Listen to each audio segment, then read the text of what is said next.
My dear fellow citizens, Namaskar. I am happy to be addressing you on this historic occasion. On the eve of Republic Day, I offer you my heartiest congratulations. On January 26, 75 years ago, our founding document, the Constitution of India, came into effect. The Constituent Assembly, after nearly 3 years of debates, adopted the Constitution on 26th of November in 1949. That day, 26th November, has been celebrated as Samvidhan Divas, that is Constitution Day, since 2015. Republic Day is indeed a matter of collective joy and pride for all citizens. 75 years, someone might say, is only the blink of an eye in the life of a nation. No, I will say, not these past 75 years.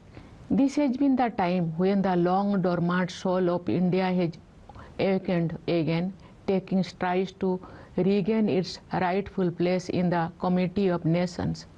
Among the oldest civilizations, India was once known as a source of knowledge and wisdom.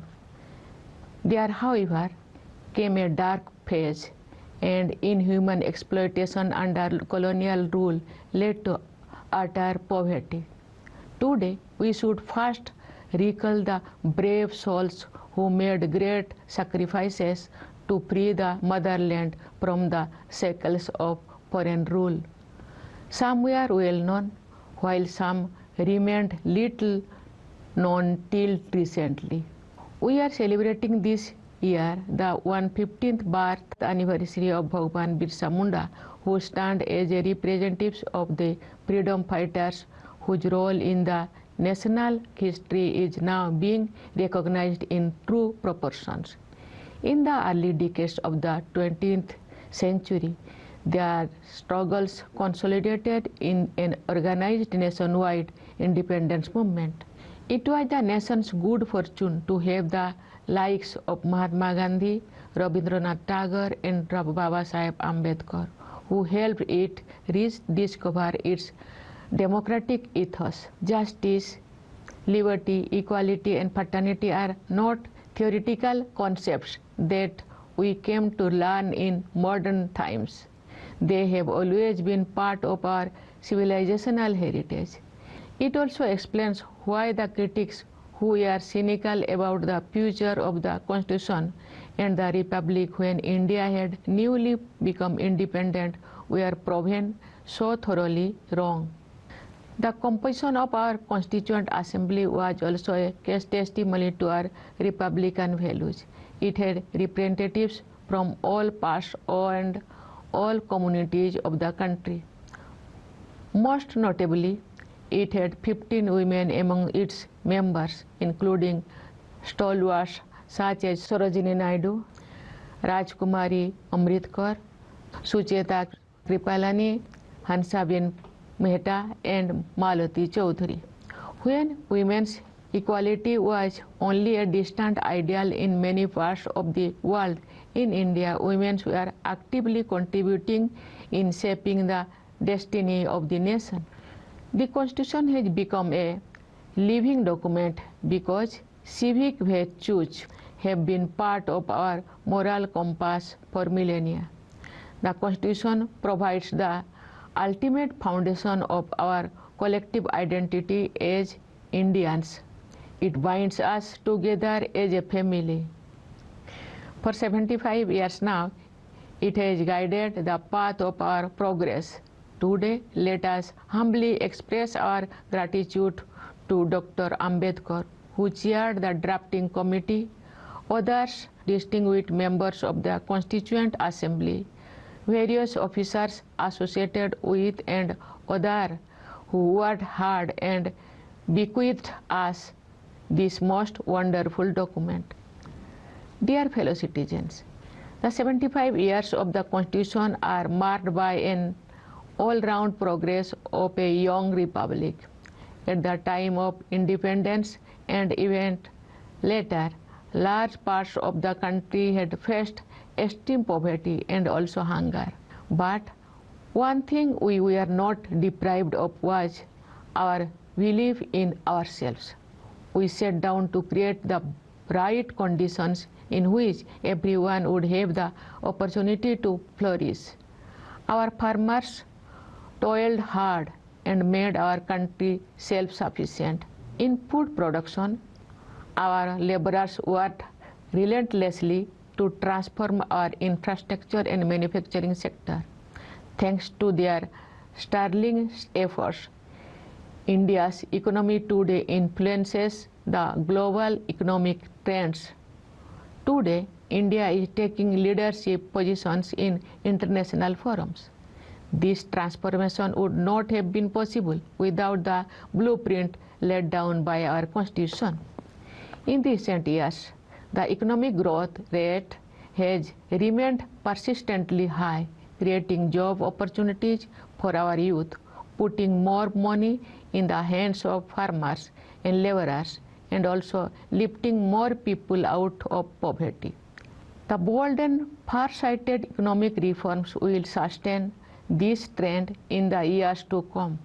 Inclusion is the cornerstone of our growth saga, distributing the fruits of developments as widely as possible. As the government continues to assign top priority to financial inclusion, initiatives such as Pradhan Jan Dhan Yojana, Pradhan Jeevan Jyoti Bima Yojana, Pradhan Suraksha Bima Yojana, Mudra, Stand Up India and Atal Pension Yojana have been expanded to provide more people access to a variety of financial support schemes. Equally importantly, the government has redefined the notion of welfare, making basic necessities such as housing and access to drinking water a matter of entitlement. Every effort is being made to extend a helping hand to the marginalized communities, particularly of the scheduled caste, scheduled tribes, and other backward classes. For example, there have been pre-matric and post-matric scholarships, national fellowships, overseas scholarships, hostels and coaching facilities for the youth from the SC communities. The Pradhan Anusuchit Jati Abhyuday Yojana is making progress in reducing poverty among the SC communities by adding employment and income generation opportunities. There have been dedicated schemes for aiming for the socio-economic development of ST communities, including Dharti Aba Janajatiya Gramo Utkarsh Abhiyan and Pradhan Mantri Janajati Adivasi Nyaya Maha Abhiyan, PM Janman. The Development and Welfare Board has been constituted for the denotified nomadic and semi-nomadic communities. Meanwhile, the focus on physical infrastructure development, including roads and railways, ports and logistics hubs, over the past decade has created a platform that will support growth for decades to come. The way the government has used technology in the field of finance has been exemplary. A variety of digital payment options as well as the system of direct benefit transfer have promoted inclusion, bringing a significant number of people within the formal system. It has also brought unprecedented transparency in the system. In the progress, within a few years, we have created a robust digital public infrastructure that is among the best in the world. The banking system has been in a healthy condition after a series of bold measures such as the Insolvency and Bankruptcy Code, effecting a substantial reduction in the non-performing assets of scheduled commercial banks. Dear fellow citizens, we won freedom in 1947, but many relics of a colonial mindset persisted among us for long. Of late, we have been witnessing concerted efforts to change that mindset. Among the most noteworthy of such efforts was the decision to replace the Indian Penal Code, the Code of Criminal Procedure and the Indian Evidence Act with the Bharatiya Nyaya Sanhita, the Bharatiya Nagarik Suraksha Sanhita, and the Bharatiya Sakshya Adhiniyam. Based also on Indian traditions of jurisprudence, the new criminal laws place the delivery of justice instead of punishment at the center of the criminal justice system. Moreover, the new laws grant top priority to countering crimes against women and children. Reforms of such magnitude requires an audacity of vision. Another measure that promises to redefine the terms of good governance is the bill introduced in Parliament to synchronize election schedules in the country. The One Nation, One Election plan can promote consistency in governance, prevent policy paralysis, mitigate resource diversion, and reduce the financial burden, apart from offering many other benefits. There has also been a fresh engagement with our civilizational heritage. The ongoing Mahakumbh can be seen as an expression of the richness of that heritage. An exciting array of initiatives is underway in the domain of culture to preserve and revitalize our traditions and customs. India is a hub of great linguistic diversity. In order to conserve as well as celebrate this richness, the government has recognized Assamese, Bengali, Marathi, Pali, and Prakrit as classical languages. This category already includes Tamil, Sanskrit, Telugu, Kannada, Malayalam, and Odia. The government is proactively promoting research in 11 classical languages now. I look forward to the completion of India's first archaeological experiential museum in Badnagar of Gujarat, being developed next to an excavation site that shows evidence of human settlement from around 800 BCE. The museum will bring together in one place a wide range of arts, crafts, and cultural elements from different eras. Dear fellow citizens, it is after all our young generation that is going to shape the India of tomorrow. Education, in turn, shapes these young minds. Therefore, the government has increased its investment in education and made every effort to improve every parameter related to this sector. The results so far are more than encouraging. The last decade has transformed education in terms of quality of learning and physical infrastructure and digital inclusion. For the medium of instruction, the regional languages are promoted at more levels. It is not surprising that there has been a notable improvement in students' performance. I am glad to learn that women teachers have played a crucial role in this transformation, since more than 60% of those who became teachers in the last decade are women. The expansion and mainstreaming of vocational and skilled education is a welcome development. This is also supplemented now by the scheme to provide our youth internship opportunities in the corporate sector. With a stronger foundation of the school-level education, India has been scaling new heights in various branches of knowledge, particularly in science, along with technology. For example, India stands sixth in terms of intellectual property filing in the world.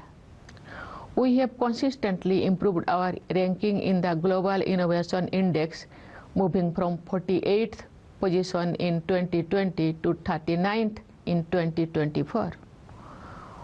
With rising self-assurance, we are increasing our participation in cutting-edge research with a series of initiatives. The National Quantum Mission aims to create a vibrant and innovative ecosystem in this new frontier of technology. Another noteworthy beginning is with the National Mission on Interdisciplinary Cyber Physical System, which plans to focus on several advanced technologies including artificial intelligence, machine learning, robotics, and cyber security. These technologies were called futuristic till recently, but they are fast becoming part of our daily lives. The Genome India project has been not only an exciting venture in exploring nature, it is also a veritable defining moment in the history of science in India. Under its flagship program, the genome sequencing of 10,000 Indians have been made available for further research only this month. This path-breaking project will open new vistas in biotechnology research and also give a fillip to the public health care system.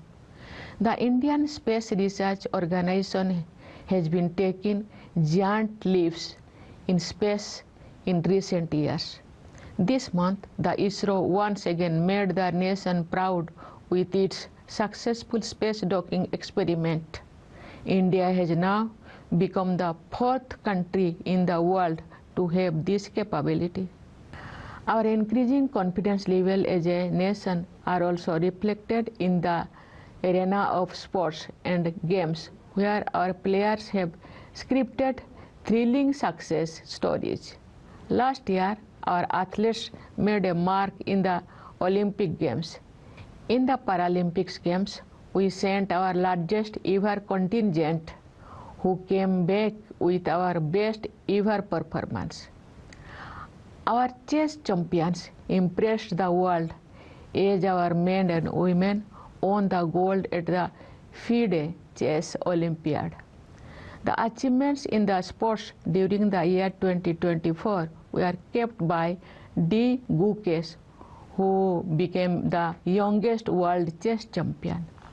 Supported by a great improvement in training facilities at the ground level, these sportspersons have made us proud with their winning drive and inspired the next generation to aim higher and higher. Our brothers and sisters living abroad have taken the best of our culture and civilization to different parts of the globe and have made us proud with their achievements in diverse fields. They have always considered themselves to be a part of the India story. As I said at the Pravasi Bharatiya Divas earlier this month, I am confident of their proactive and enthusiastic participation in the making of a Viksit Bharat, a developed India by the year 2047. Dear fellow citizens, thanks to substantial and concrete progress in a wide range of areas, we are marching towards the future, holding our heads high. The key to our future is our youth, and especially the young women. Their dreams are molding the India of tomorrow.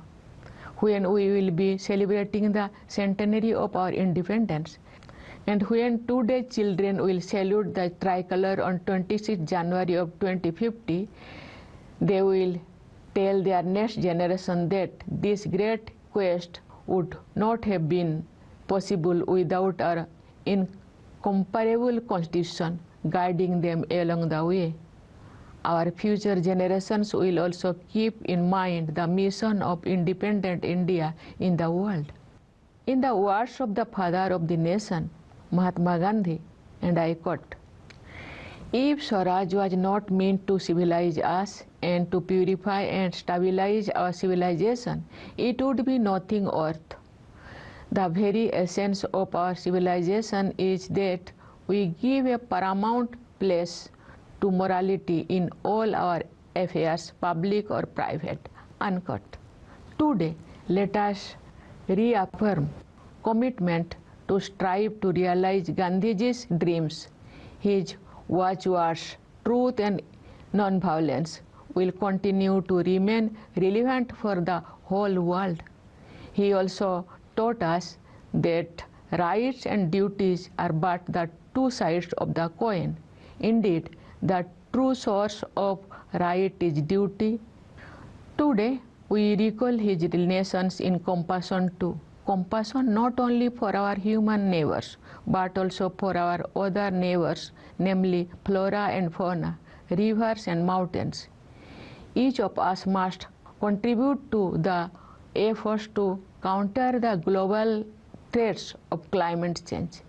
There have been two exemplary initiatives in this regard. At the global level, India is leading a mass movement called Mission Lifestyle for Environment to inspire individuals and communities to be more proactive in protecting and preserving the environment. Last year, on World Environment Day, we launched a unique campaign, Ek Ped Maa Ke Naam, paying tribute to the nurturing power of our mothers as well as of Mother Nature. Its target of planting 80 crore seedlings was achieved ahead of the deadline. The world can learn from such innovative moves that people can adopt as their own movements. Dear fellow citizens, let me once again congratulate you all on the occasion of Republic Day. My congratulations to the soldiers guarding our borders as well as police and paramilitary personnel keeping it safe within the borders. My congratulations also to the members of the judiciary, the bureaucracy, and our missions abroad. My best wishes to you in all your endeavors. Thank you. Jai Hind, Jai Bharat.